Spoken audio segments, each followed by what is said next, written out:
She was too embarrassed to talk about her condition until she discovered her doctor was a young millionaire who understood her pain. The walls of the clinic were freshly painted, the scent of antiseptic still sharp in the air. Lena stepped inside, clutching her appointment slip like a shield. The new dermatology center looked modern, too clean, too bright, and she instantly regretted coming. She hated doctor visits. "Ms. Tran?" a nurse called. Lena lifted her hand stiffly, trying not to make contact with anything. She followed the nurse through a pristine hallway, eyes fixed on the floor. In the exam room, the nurse motioned for her to sit. "We'll just check your temperature," she said with a practiced smile.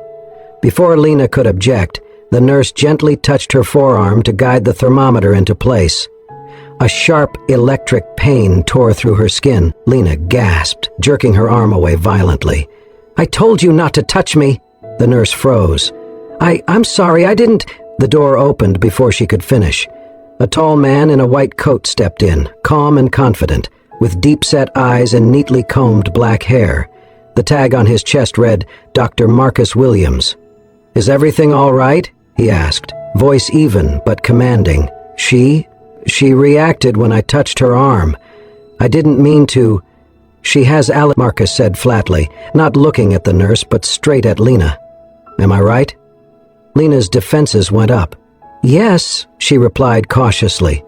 "Contact allodynia, judging by your reaction," he added, setting his tablet down. She narrowed her eyes. "How did you know that without checking my file?" "I do not need a file to recognize pain when I see it," he said calmly. "And the way you moved, it's not fear, it's neuropathic." The nurse apologized again and quickly exited. Lena sat tense, clutching her elbows. "You must be Dr. Williams, the new guy." Her voice was cold. "I am," he said, pulling a stool close but not too close. "Dr. Marcus Williams. I specialize in dermatological immune disorders and chronic pain syndromes." "Good for you," Lena muttered. Marcus opened a drawer and handed her a pair of soft cotton gloves. "These may help, hypoallergenic. For your next visit you can use them to protect yourself before we start." Lena eyed the gloves, then him. She slipped them on slowly. "You're different," he raised a brow. "Because I knew your condition?" "No, because you didn't look at me like I was crazy." Her voice had softened slightly. Marcus tapped something on his tablet. "You're currently on gabapentin and a topical lidocaine?" "Been on it for months. Doesn't help." He looked up. "That's because they're treating the wrong pathway. You don't need nerve dampening. You need nerve retraining. With your permission, I'd like to change your protocol. It involves microstimulation therapy and controlled desensitization over 8 weeks." She narrowed her eyes. "Just like that? Another doctor thinking they know better?" "No," he said, his tone steady. "Not just like that. I'm not trying to impress you. I'm trying to help you stop hurting." She laughed, bitter and sharp. "Why do you care? Most doctors act like I'm making this up." He paused, then looked her directly in the eyes. "Because I lost someone to this." Lena froze. "My sister," he said quietly. "Lan. She was 14. No one believed her pain. They thought she was overreacting. She got infected from over-medicated burns. Her immune system collapsed. She died in the hospital after years of being told it was in her head." The silence that followed was thick and raw. "I'm sorry," Lena murmured. "You don't need to be," Marcus said. "But I do."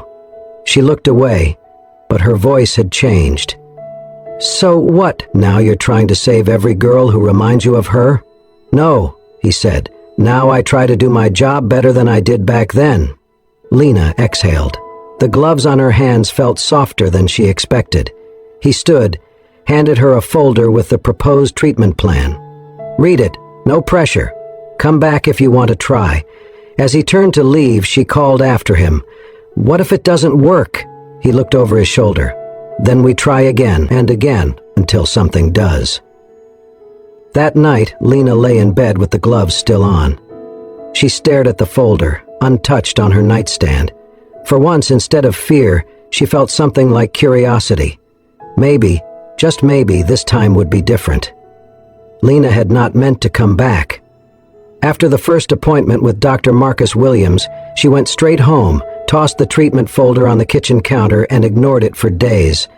It sat there like a silent invitation to trust, something she had long since stopped doing.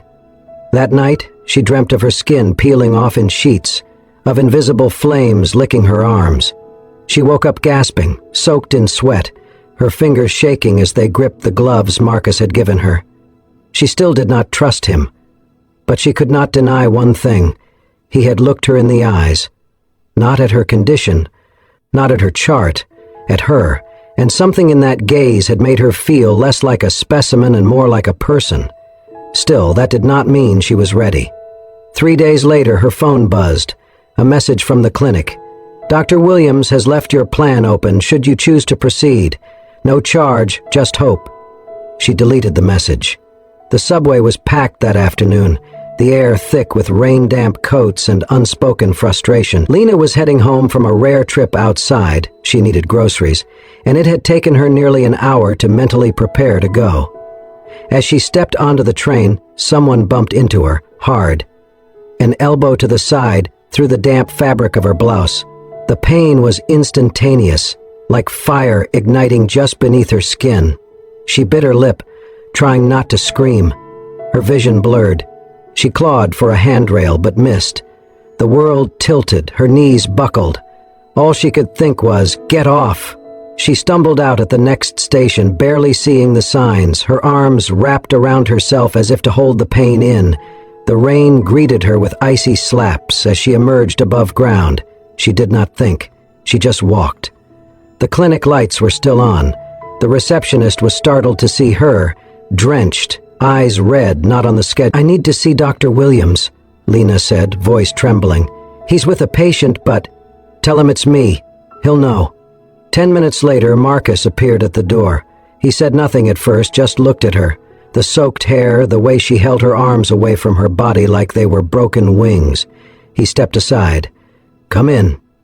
She sat down, still trembling. A towel was placed around her shoulders. For a long moment, the only sound was the hum of the overhead lights. Then she said, without looking at him, "I changed my mind, but that doesn't mean I trust you." He nodded. "You do not have to. I can't take this anymore. I can't keep pretending I'm fine when I can't even take the train without feeling like I've been set on fire." Marcus sat across from her, hands folded. He did not speak right away. When he did, his voice was quiet. "My sister, Josie, was 16. She had a milder form of allodynia, diagnosed late. They gave her steroid creams, painkillers, nerve suppressants, too much. Her skin thinned. She got infected. Her body could not fight it." Lena finally looked up. His face was unreadable, but his eyes were not. "She died in my arms," he finished. "And I swore I would never let that happen to someone else. Not if I could help it." She swallowed hard. "Is that why you opened this place?" "In part. The rest. Maybe to prove to myself that I could do something real, something that mattered." She nodded slowly. He stood, walked to a cabinet, and retrieved a slim case. Inside were smaller versions of the gloves he had given her, along with a printed weekly plan. "No fees," he said. "This is part of an ongoing trial for desensitization therapy. It is not perfect. There will be pain, but it is a plan built for people like you." Lena took the gloves, turning them in her hands. "You said you'll prove it, not with words." Marcus met her gaze. "With results, no promises, just progress."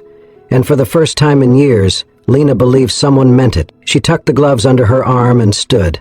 "I'll be back next week," she said. Marcus nodded. "We'll go slow, one step at a time." Outside, the rain had slowed to a drizzle, but for Lena, the storm had already begun to pass. The first week of treatment was quiet. No dramatic breakthroughs, no miracles, just silence and structure. Lena followed the plan Marcus had created with precision. She took the anti-inflammatory supplements every morning, adhered strictly to the nerve-calming diet, no caffeine, no sugar, no processed food. Every evening she practiced guided meditation he had recorded himself, his voice steady and low in her ears as she breathed through the lingering pain on her arms, her back, her legs. She did not expect to feel different. But slowly, something inside her began to shift. Her skin still flared up, but less violently. Her anxiety before touch dulled at the edges. She found herself pausing, not recoiling, when brushing against her pillowcase at night. Every Wednesday, she returned to the clinic, and every Wednesday, Marcus was there. He did not delegate her file to an assistant or an intern. He did not send messages through nurses. He met her himself, clipboard in hand, gloves on, eyes level. "How's the sleep?" "3 hours," she'd say. "We'll try to make it 4. "How's the diet?" "I miss chocolate," she'd mutter. "Good. That means you're still human." Each session lasted only 20 minutes, but those 20 minutes felt like the only time all week when she could breathe. He never asked too many questions, and she never offered answers. They met in the quiet. It was nearly 7:30 p.m. on a Thursday when Marcus locked his office and headed toward the front of the clinic. The staff had gone home. The janitor's cart was parked in the hallway. The lights were dimmed. Then he saw her. Lena sat curled in one of the lobby chairs, arms wrapped around her knees, her forehead resting on her forearm. She wore her gloves. Her bag was on the floor beside her. Her jacket hung loosely over one shoulder. He paused. "Lena?" he said softly. Her head snapped up, startled. Sorry, I didn't mean to stay so late." He stepped closer. "Is something wrong?" She hesitated. Then, "The buses are full. I waited 30 minutes. It's rush hour, too many people, too much everything." Marcus glanced out the glass doors. The city buzzed beyond the window, bright, loud, suffocating. "I can call a car for you." She shook her head. "I can't risk another stranger, not tonight." He nodded slowly. Then, without a word, he unbuttoned his coat and gently draped it over her shoulders. She froze, not from fear, not from pain, but from something else. The coat was warm, worn in, faintly smelling of clean soap and cedarwood. It enveloped her like a shell, not trapping her but protecting her. "I'll wait with you," Marcus said, sitting in the chair beside hers. "You don't have to talk, just sit." She looked at him, and for the first time her eyes did not flash with suspicion or defiance. They were soft, almost Williams-neurable.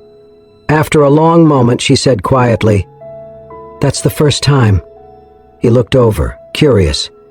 "That's the first time I didn't feel pain when someone got close." He did not smile. He did not make a joke. He simply nodded, as if the statement deserved reverence. "You're healing," he said. They sat in silence, not the kind that demanded to be filled, but the kind that felt like understanding. That night, he waited until the crowd thinned and walked her to a car with a driver he trusted. He did not hover. He opened the door, nodded once, and said, "See you next week." And, as the car pulled away, Lena watched him in the rearview mirror, his hands in his pockets, his shoulders relaxed, not a doctor, not a savior, just someone who chose to stay when the world got too loud. She would not forget that. It was the first time Lena had worn short sleeves in public in almost a year. The afternoon sun was mild, the air crisp, and she had felt brave. She stood in line at the checkout of a small grocery store, her basket filled with fresh fruit, oatmeal, and the dark chocolate Marcus had told her she could try in moderation. She had almost smiled when she paid. Maybe things were changing.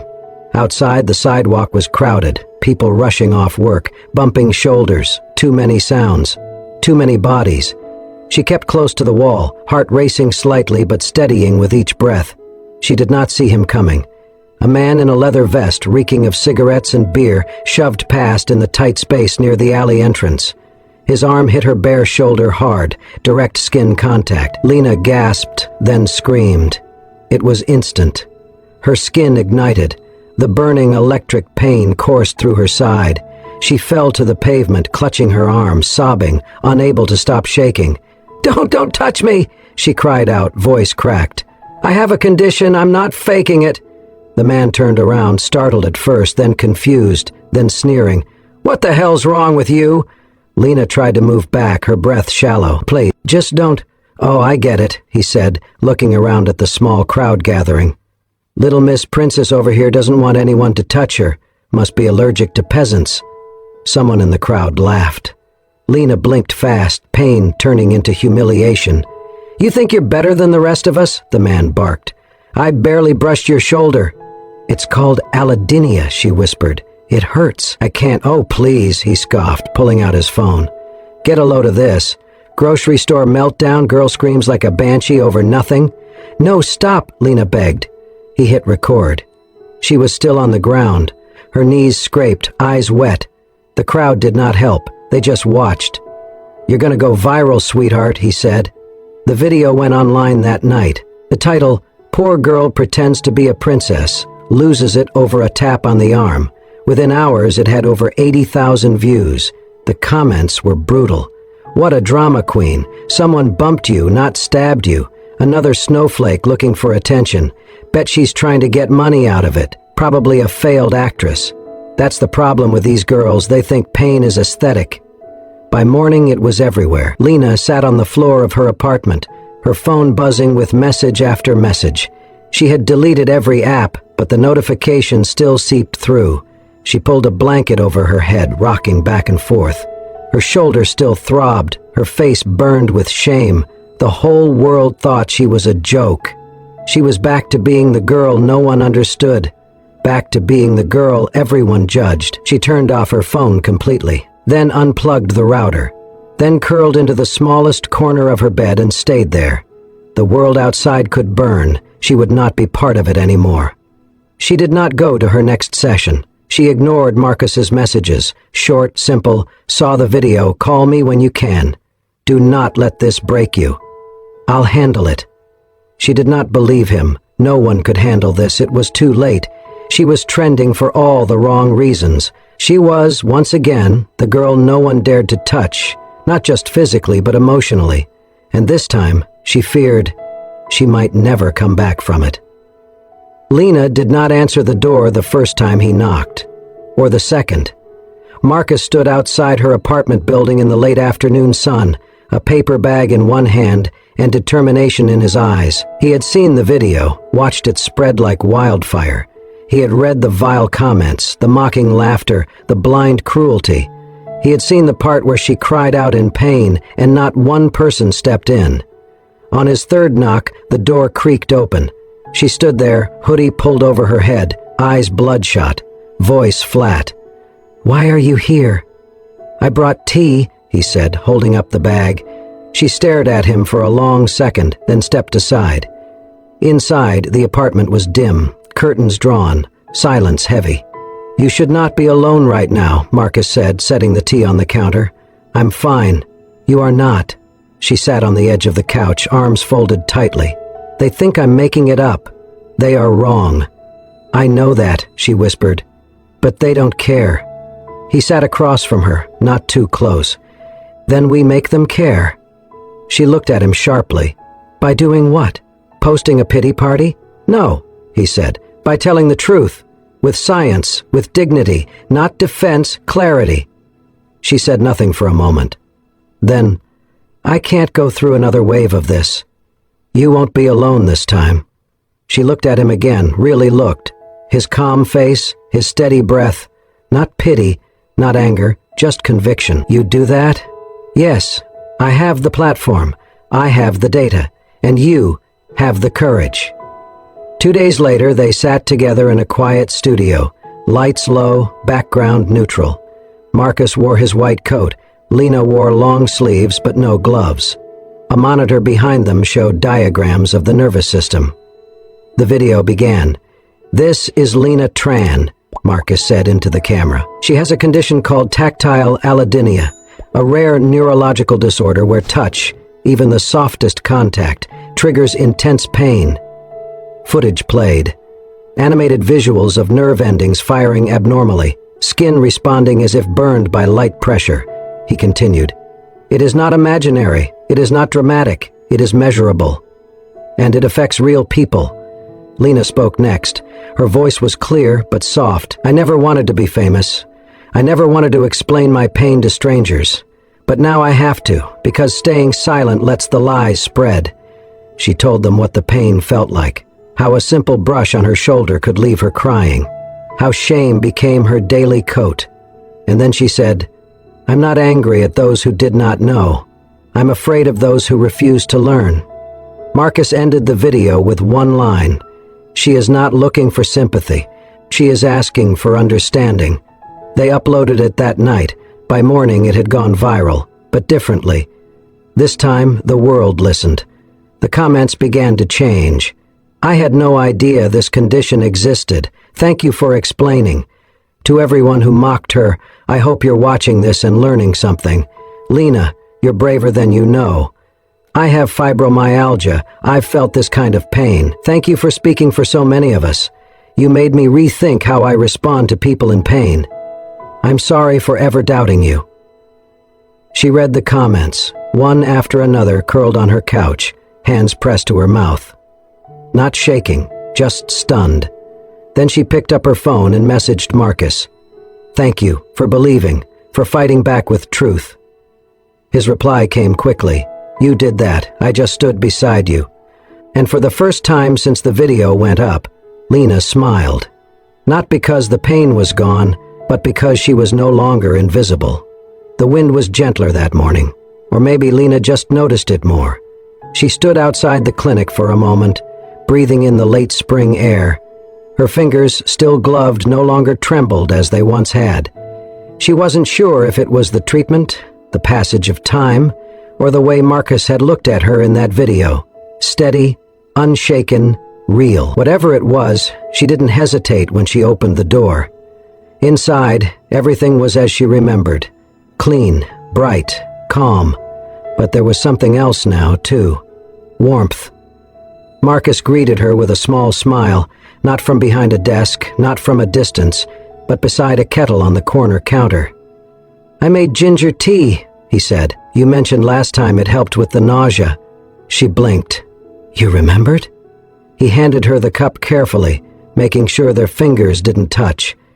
"I remember everything you say when you're not trying to hide behind sarcasm," he teased, gently.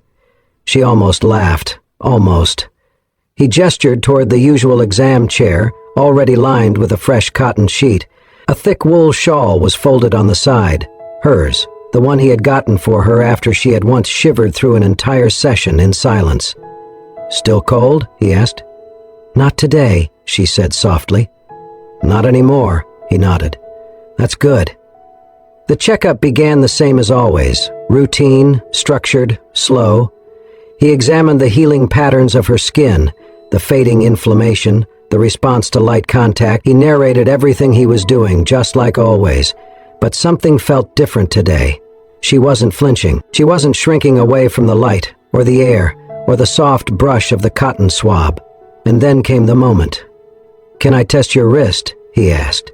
She nodded, extending her arm. His gloved fingers moved gently, brushing the inner curve of her wrist, the spot that for years had been the most reactive. The lightest touch used to feel like fire. Now, nothing. No sting, no burn, no panic. Just warmth. She stared at her wrist, then at his hand, then back at him. "Did you feel that?" he asked. She nodded. "But it didn't hurt." He looked up, meeting her eyes. "Not at all?" he asked quietly. "Not at all," she said, voice trembling slightly. "It's the first time in years. I didn't even brace for it." They sat in silence for a moment. She pulled her hand back slowly, still staring at it. It felt like a touch. That's all. Marcus didn't say anything. He just smiled. A real one. Gentle. Solid, like a promise. "You're healing, Lena." She swallowed, her throat tight. "It's not just the treatment, is it?" "No," he said honestly. "It's you. It's every step you didn't give up on." She exhaled shakily. Outside the window, the city moved on, cars honking, people bustling, but inside, everything had slowed. She looked at him again, carefully. He wasn't just the doctor anymore. He was the man who had seen her at her worst, and still shown up with tea and warm coats and quiet encouragement. And now, with nothing but a gentle touch on her wrist, he had given her something she thought she had lost forever. Peace. "I think I'm ready," she whispered.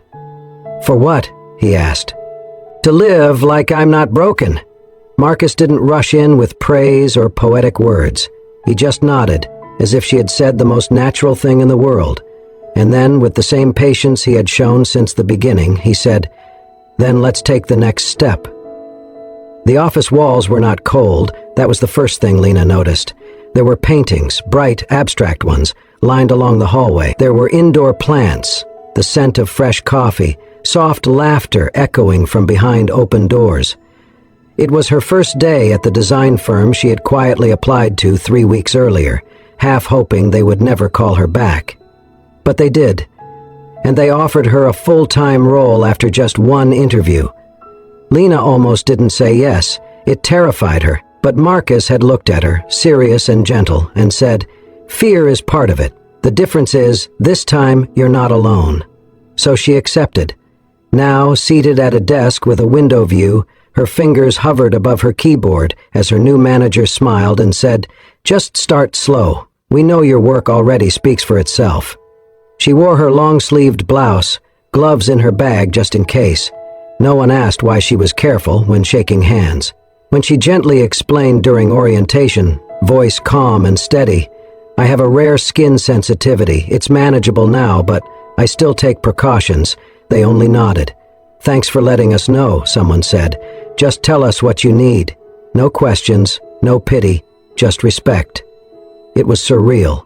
By lunch, she was laughing, actually laughing, over a conversation about fonts and someone's cat that hated serif. She hadn't realized how much she missed this kind of ordinary noise, how much she missed belonging. That evening, Marcus pulled up in his car just outside her building. She had messaged him earlier, almost shyly. "First day went okay. Want to hear about it?" He showed up 10 minutes later. She stepped into the passenger seat, her bag slung over one shoulder, hair pulled into a loose bun. "Well," he asked, already grinning. She gave him a look. It was weird. He raised an eyebrow. "Weird," she repeated. "Like nobody stared, nobody overreacted. One woman even asked for design advice, and not in a 'tell me what illness you have' kind of way." Marcus chuckled. "Weird sounds like a good start." She leaned her head back against the seat. "I didn't think I'd be able to do it. Not a real job, not being in a space with other people." He glanced at her. "But you did." She looked out the window at the golden hue of the evening sky. "You know the weirdest part?" "What?" "I wasn't afraid of their hands or their eyes." He smiled, turning the wheel as they passed under a row of cherry trees. "You're healing, Lena, inside and out." She exhaled slowly. "It still scares me, though, like, what if one day it comes back?" He nodded. "Then we'll face it again. That's all. Not every battle has to be won forever. Some are won day by day." They stopped at a red light. The car was quiet. And then he said, softly, "But for what it's worth, I think you're going to be okay." She turned to him. "You know that phrase, live like you're not broken?" He nodded. "I think I finally understand it." He didn't answer. Instead, he reached over, not to touch her, but to hand her something. A sketchbook. She opened it slowly. On the first page was a drawing, soft pencil strokes forming an image of her standing beneath a tree, head tilted toward the sky, eyes closed, peaceful. "I saw you that day, waiting for the bus. I drew it that night." Her throat tightened. "You're an artist too?" she asked. He shrugged. "Only when the subject makes me feel something." She closed the book gently, holding it against her chest. Outside, the light turned green. Marcus didn't drive immediately. Instead, he looked at her, voice low and certain. "See? You don't have to live in the shadows anymore. You can live and shine, just as you are." And in that moment, with city lights rising around them and her chest full of something that felt a lot like peace, Lena believed him. The grand hall of the new Skin Beyond Pain Center was filled with soft golden light, warm chatter and quiet awe. The place did not feel clinical, it felt alive. Plants grew in wide pots along the walls. A mural of outstretched hands, painted in watercolor hues, stretched across the back wall, underneath which a stage had been set. The occasion was the opening of the center's newest branch, built not just to treat skin conditions, but to reshape how the world saw invisible pain. Lena stood backstage, fingers folded gently in front of her. She wore a long, elegant dress of pale blue, with sleeves that skimmed her wrists in soft, breathable fabric. Her hair fell in simple curls, and a silver pendant glinted at her neck. It had been exactly 1 year since her life changed, since she met a doctor who did not treat her like a symptom, since she found unexpectedly not just relief, but recognition, and slowly, love. She took a deep breath. "Ready?" a voice whispered beside her. She turned. Marcus stood there in his usual calm, a navy suit, no tie, a pocket square that matched her dress. But there was something in his eyes tonight, something steady and storming all at once. "Almost," she whispered. He touched her elbow lightly. A gesture that once would have left her breathless with pain now brought only comfort. A few moments later, he was called to the stage. Applause rippled across the room as he took the microphone.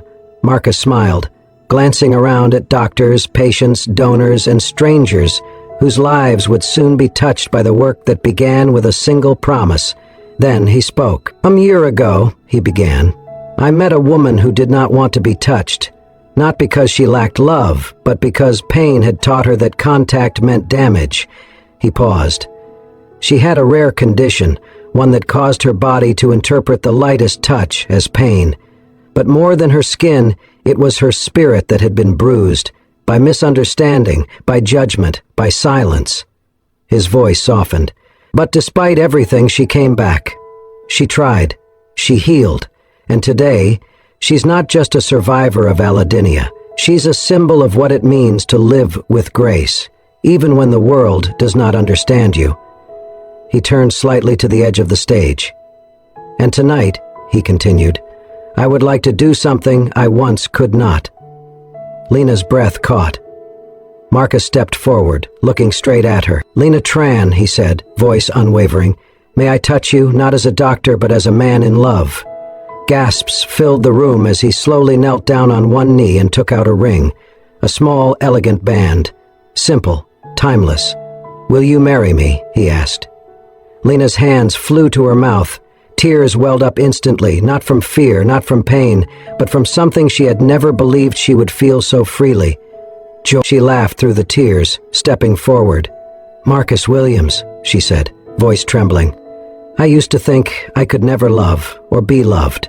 I thought my skin was a wall, that no one would ever stay long enough to reach past it." She took his hand, letting their palms meet, no gloves between them. "But now I know. Love does not come from touch. It comes from seeing someone, even when they try to disappear." She bent down beside him, nodded through her smile. "Yeah, 1,000 times, yes!" The room erupted into applause. The moment was not perfect. It was far more. It was real. The wedding was held 2 months later.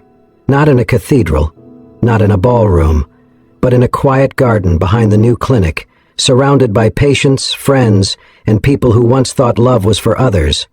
Lena walked down the aisle in a dress made of soft organic cotton, custom designed with no zippers, no harsh seams, no sharp edges. Every inch of it was gentle, like the life she had built. Marcus waited for her beneath an arch of white lilacs and lavender. He wore no gloves. When they exchanged vows, neither spoke about sickness or pain. They spoke about understanding, about the power of someone choosing to stay, about building a life where no one needed to flinch when love came close. And when Marcus slid the ring onto her finger, the world seemed to hold its breath. No one saw fireworks. No one needed to, because in that moment, all the light anyone needed was in the eyes of the woman who once believed her body made her unlovable, and now stood glowing beside the man who proved otherwise. One steady, healing touch at a time. Thank you for staying with us through the heartfelt journey of Lena and Marcus, a story of pain, healing, and the quiet power of love that asks for nothing but understanding. If this story touched something deep within you, don't forget to subscribe to Soul-Stirring Stories. Here, we share tales that inspire, heal, and remind you that even the most delicate hearts can find strength, and even the most wounded souls can find home. Every week, a new story, a new heartbeat, a new reason to believe in kindness again. Soul-Stirring Stories, stories that stay with your soul. See you in the next one.